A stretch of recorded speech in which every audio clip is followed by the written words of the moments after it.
Okay, we are at the bottom of 19b, Yud Tes Amud Beis.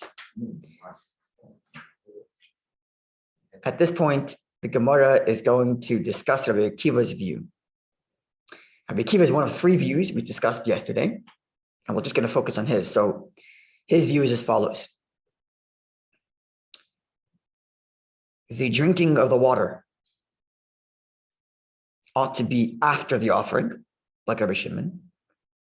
Right? The Sotah's drinking of the water that she drinks, the potion she drinks, is consumed after the offering is brought. And if accidentally the drinking was done first, it is invalid. Rabbi Shimon said that was valid. There was a difference between Rabbi Shimon and Rabbi Akiva we learned yesterday. But Rabbi Akiva is of the view, since we're looking at Rabbi Akiva, let's focus on his opinion. His view is that the drinking should be after. If it's done earlier, invalid. So it must be in that order. However, if they erased, this is what we learned in the original Mishnaic text, the original Brisa we quoted right after the Mishnah. If the ink was erased before the offering, which was incorrect in Rabbi Akiva's view, because in Rabbi Akiva's view, or in everybody's view, the erasing of the ink should be as close as possible to the point of drinking, so that if she backs out, she can back out before the name of God is erased. And once the name of God is erased, it's too late. And therefore, in theory, in reality, the drinking, the erasing must be done as close as possible to the drinking. And therefore, if in Rabbi Akiva's view the drinking is after the offering, then so should the erasing be after the offering. If, however, says Rabbi Akiva, this is what we derived in the first brisa, if they accidentally broke the rule and they erased the ink before the offering, she can no longer back out. But they have to wait till after the offering until they give her a drink. And if she says, I'm backing out, too bad we force her because it's been erased. Even though the Kohanim erased it in out of order, because they erased it before the offering. Clear? Is that clear? Yeah. This is Rabbi Akiva's view. But this is the key here, is that once it's erased, this is the key again, once the ink is erased, even if it was done before the offering, we compel her to drink. So let's get that timeline straight. They accidentally erased it. Then she backs out. They tell her too bad. Then they bring her the offering, and then they make her drink. So even though she backed out before the offering was offered, but because she backed out after the erasing was done, Rabbi Akiva originally said in the original Brisa, too late. You have to drink. We have to go through with the offering, and we have to drink because God's name has been erased. Clear? So in that case, he doesn't say it's invalid because the drinking was done after, even though the erasing was done earlier. Done after, so it's not invalid, but they still compel her to drink. That's right, because it was already erased early, even though they erased it out of order. Even though it's out of order. That's correct. She's no longer to back out, but the remainder of the process is correct. That's correct. To the, after the offering. That's right. Is that clear? Yeah. Was the parchment, was it written by a Sotah? Yeah. I think it was much more prevalent. They were much more prevalent these days. No, they probably had a designated scribe in the temple whose job was to do this. Right. I see. Or they brought one in for the day. Right. It's only 3 or 4 lines. It takes 10 minutes to write, maybe less. Since you're talking about that, we were learning about what type of paper can be used. Yeah. And it was concluded that you have to use parchment. Yeah. But I don't think if we ever discussed what parchment is. Is it that's the skin of an animal? Yeah. Okay. Animal hide, yeah. Okay. Yeah. There's actually 2 parts to the animal hide. There's what's called duchsustus, right? That's what it's called. And then right, because there's the hide actually splits. There's the part that's closer to the hair and there's parts that's closer to the flesh. And the parchment here, I think, is the one closer to the flesh, if I'm not mistaken. Really, which is not the one you use for the Torah scrolls, right? It was mezuzah versus Torah scrolls, different ones. Yeah, we learned that. Menachos. Yeah. Anyway, okay, so let's make this clear again. They accidentally erased it before the offering. She backs out and says, I'm not doing it, I'm not drinking. Rabbi Akiva says, too late. Even though we haven't gone through the offering yet. Right. But because we erased, too bad. And we're going to go through the offering and we're going to make you drink. Because we erased it in God's name. This is the key. This is Rabbi Akiva's view as we know it at the moment, based on the original Bryce that we quoted.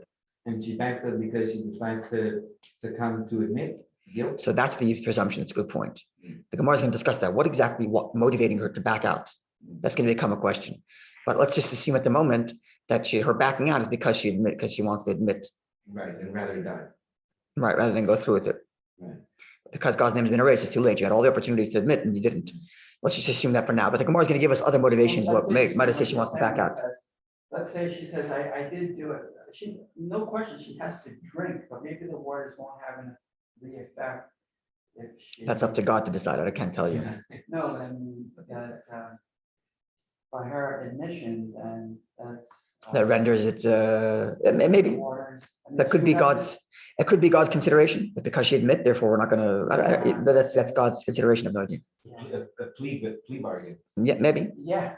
That's God's business, though. Yeah. Okay, so let's get that. That's clear. That's kind of beyond.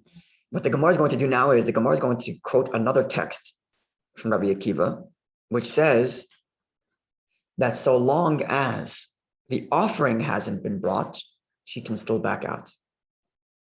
The original text that we just quoted earlier says, once the ink is erased, even if it's before the offering, she can't back out because the ink has been erased. We're now about to quote another text, which is going to say that she can back out up until the point of the offering. And there's a contradiction in Rabbi Akiva's view. Clear? Yeah. Okay. But is everyone in agreement with this, with Rabbi Akiva's point with the erasing of the ink, that once that's done? Everybody's in agreement that once the erasing is done, you have to drink. Okay. With the exception of a text we're about to quote from Rabbi Akiva himself, who says that even after erasing, but so long as the offering wasn't offered, she can still back out. And there's the contradiction in Rabbi Akiva's statements.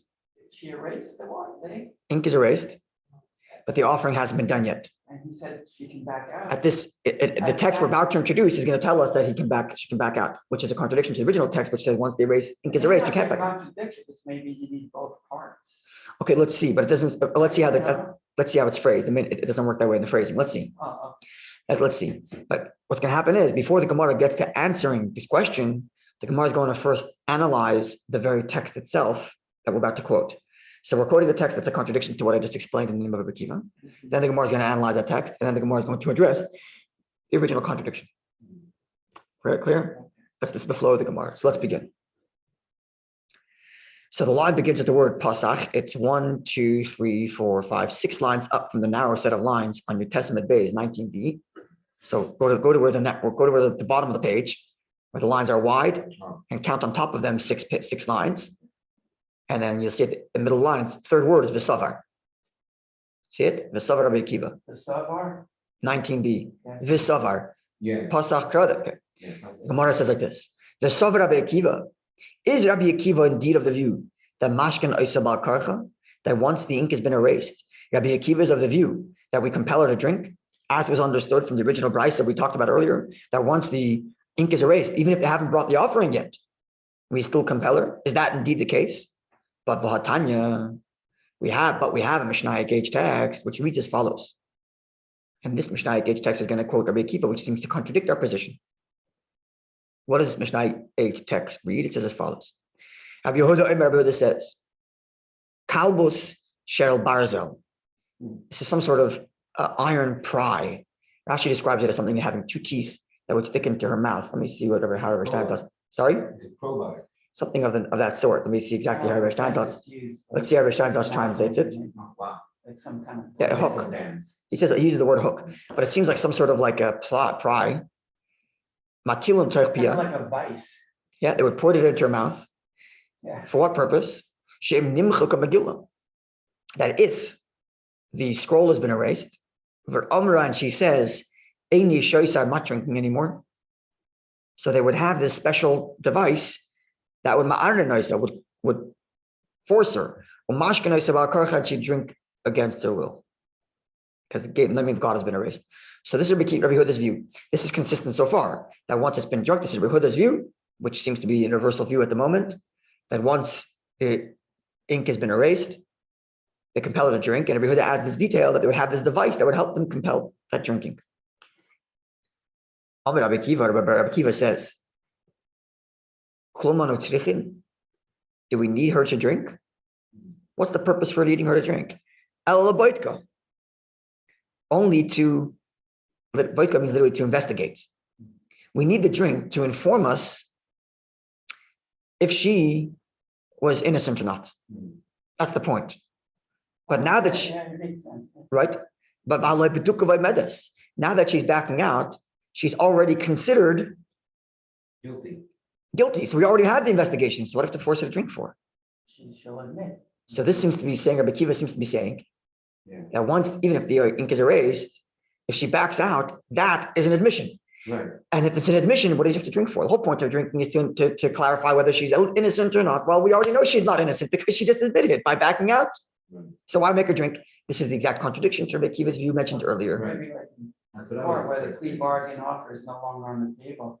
Let's say trial started and then the defendant wants to back out. It's too late. So that's Rabbi Huda's view. Rabbi Huda's view and the accepted view is once God's name is erased, it is too late. You cause God's name to be erased, you got to suffer the consequences, even if you admit.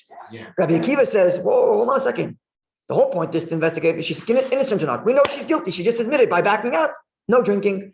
And there's the contradiction to Rabbi Akiva, who we quoted earlier from the Brisa, who said that once it's been erased, we force her to drink.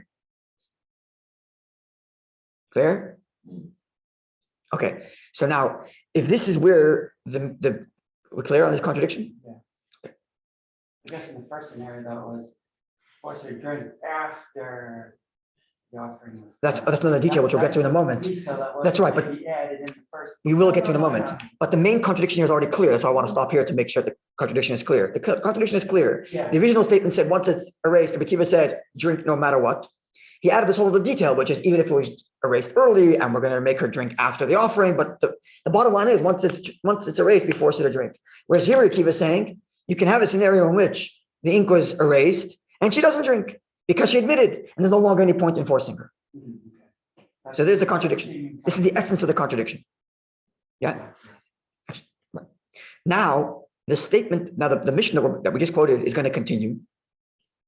And the statement that Rabbi Akiva is about to make, the second half of the statement, is what's going to make the Gemara address this actual text before it gets back to the contradiction. Because what he's about to say seems to be an inherent contradiction to what he just said now. Never mind the contradiction to the original Braita that we quoted earlier, but the text he's about to read itself is a self-contradictory statement. So the Gemara is going to have to first resolve the self-contradictory statement within this quote of Rabbi Akiva before it resolves it with the original quote of Rabbi Akiva. Is that clear? An intra-contradiction. Exactly. That's right. So right now we're looking at two different Mishnaic texts. One we quoted last week for the Braita, and now this new text. Right, the Braita originally said that once the ink is erased, we force her to drink, even though we have to wait till the offering has been offered. But we force her to drink because she made God's name be erased. And now we're learning a text from Rabbi Akiva which says, no, even though the ink is erased, she doesn't have to drink. If she admits, back out. But before the Gemara gets to this contradiction, which is from two different texts, the Gemara is going to address a seeming inherent contradiction within the very text we just quoted. And that's going to come from the next words right now. Clear? Following? Where are we missing? No. I don't want to build it further if the foundation's crumbling. Okay, we're doing the whole list or whatever. Yeah. But anyways, I understand Rabbi Huda's view and I understand Rabbi Akiva's view. In this text? Yeah. Okay. Do you see the contradiction? Yeah. Because the original one he said. Yeah, and one says, well, she's already admitted, so why does she need to drink? That's Rabbi Akiva. She raised God's voice. So the contradiction is not between Rabbi Huda and Rabbi Akiva. That's a dispute. Oh. The contradiction is between Rabbi Akiva himself and Rabbi Akiva elsewhere. We quoted a Braita lot, right? There's no contradiction between Rabbi Huda and Rabbi Akiva. That's just two views. Okay. The contradiction is Rabbi Akiva today, as you just quoted, says that she backs out. No drink, no forcing her to drink. Right. That's today, Rabbi Akiva. Last week we quoted Rabbi Akiva elsewhere in a Braita which says that once the ink has been erased, we force her to drink. Oh, wow. Even though we have to wait for the offering to be offered before she drinks. So which would mean the timeline in that Mishnaic text, the Braita we quoted last week is, we erased accidentally, because really they should have waited till later to erase, but they erased early. She admits, we tell her too bad, we go through with the offering and then she drinks. Whereas today we're finding out, erased, she admits, okay, no drinking. Both of which are Rabbi Akiva speaking, one in this text and one last week in the Braita. But before the Gemara addresses that contradiction, the Gemara is now going to address an inner contradiction in the very statement of Rabbi Akiva of today's Braita. Like So this is where we are. We didn't even discuss. Assuming we didn't even discuss Right. the previous Braita, we have a problem with the Rabbi Akiva statement. So let's see. So right now, all Rabbi Akiva said is the first half of the statement is that once even though it's been erased, we still do not compel her to drink because she admitted we already know now we know the verdict, but we need to make her drink for it. Right. But now let's see the second half of Rabbi Akiva's statement. The first of the wide set of lines, second word. Ella, but Rabbi Akiva continues after first he says, what do we have to make her drink for? She admitted. Comes Rabbi Akiva and continues, Ella rather. If the offering hasn't been offered, specifically the fistful that the kohen takes from the altar, that has not been done. Until that point, she can take it back and she could say, I admit.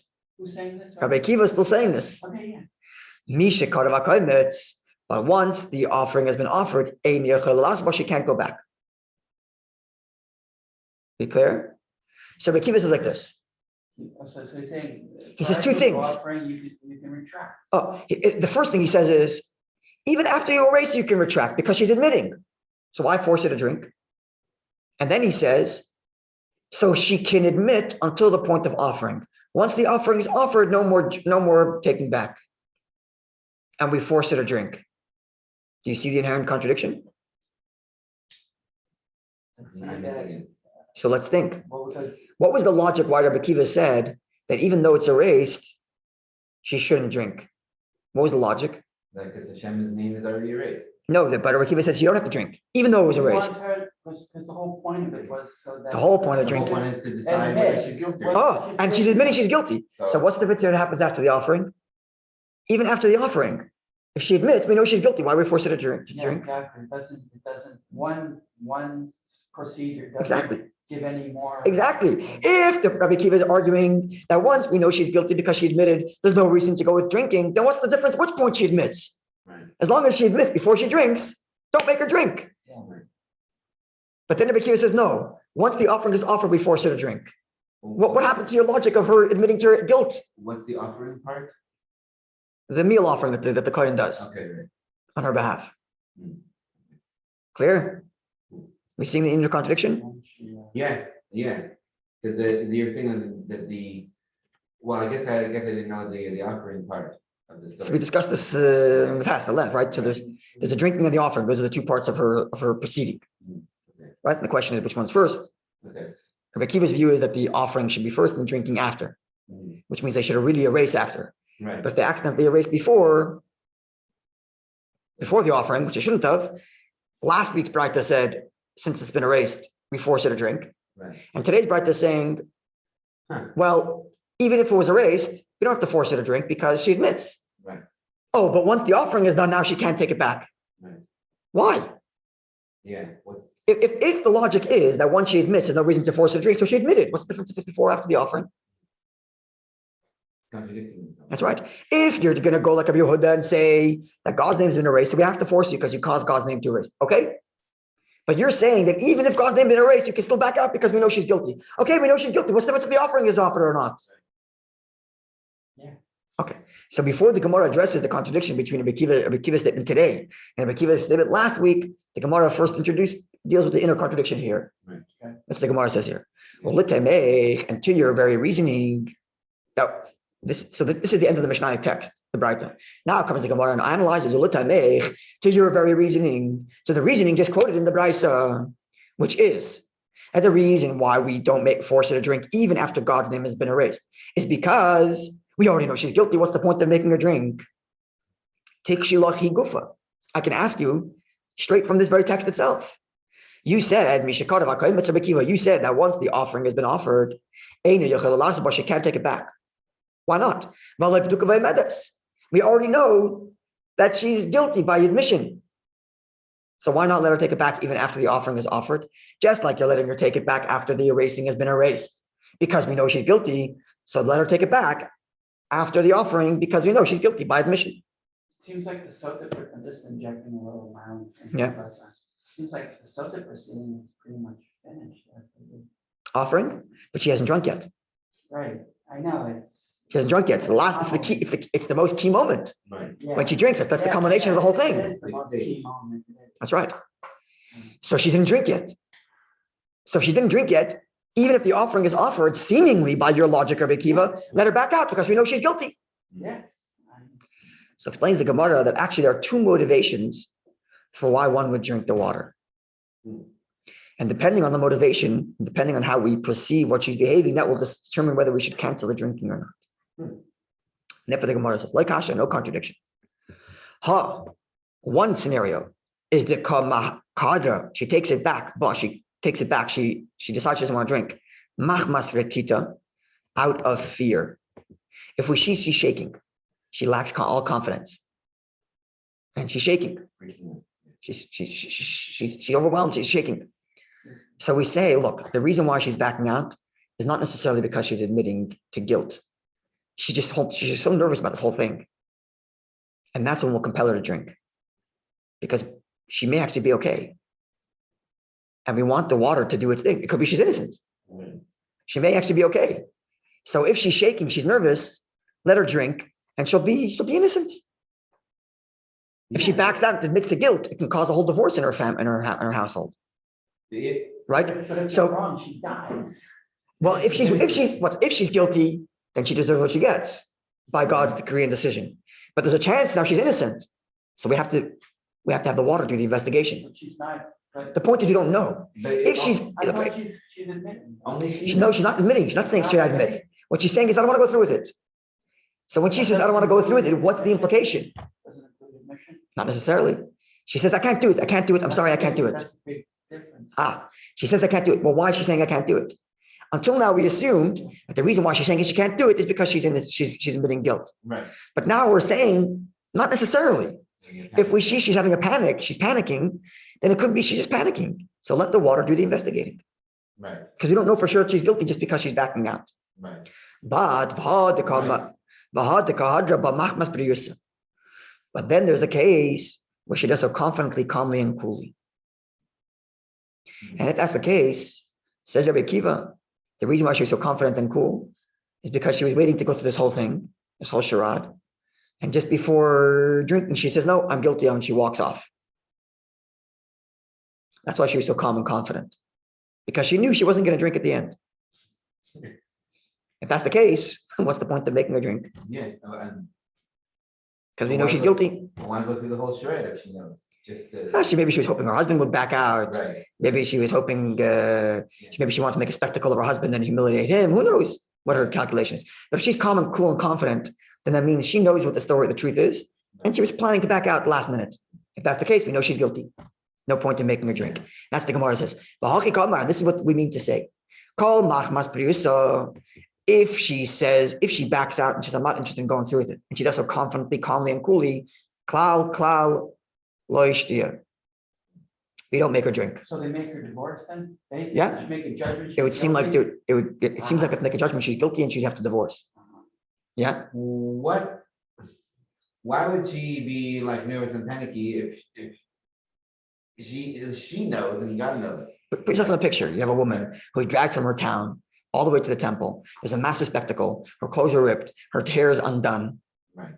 She's given this whole speech, a scary speech by a kohen. Right. It's a scary procedure. She's overwhelmed and she's panicking. Right. There's a lot of reason to be panicked. Right. And if that's the reason, then maybe she's actually innocent. She just freaked out. If that's the case, make her drink so that she can actually get her innocence. Right. Or perhaps get her innocence. Or get her guilt. Either way. Right? And maybe like she knows that let's say she's innocent and she knows that she is, and maybe she's beginning to doubt herself. Maybe she did something without her. Exactly. And she's like, I don't know, maybe I did. I'm not sure. Yeah, I don't remember She's now. panicking. Exactly. Yeah. And therefore, machmas retita, if she starts backing out because she's afraid, now here's where Rabbi Akiva says the cutoff point is the offering. Once the offering if the offering has not been done yet, because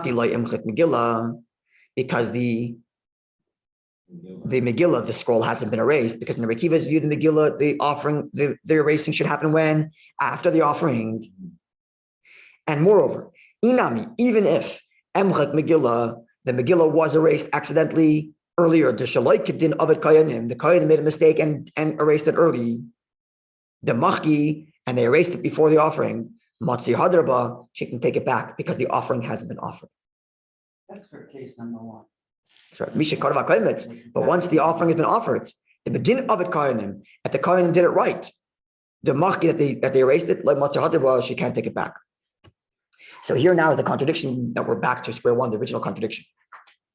If she's doing it out of confidence, okay, don't make her drink because we know she's guilty. If she's panicking, the cutoff point is the offering. And there's the contradiction to the last week's text, because last week's text said the cutoff point is the erasing, not the offering. Right? So in other words, if they, well, let me rephrase that. If they did it in order, which means they did the offering and then they erased, says Rabbi Akiva, they did it properly, you can't back out. If they did it improperly, which means they did the erasing first and then the offering, yes, you may back out. And that's the contradiction to last week's text, which said clearly, once it's erased, even if it was out of order, no backing out. And that, God willing, will address that contradiction tomorrow. Okay, it's a little bit of a fun mental exercise for the Gemara. Yeah. All right, have a wonderful day. Yeah. You break your mind to understand Hashem's Torah. Nothing greater. Yeah. Nothing greater. It's euphoric. Yeah. Yeah. All right, have a wonderful day.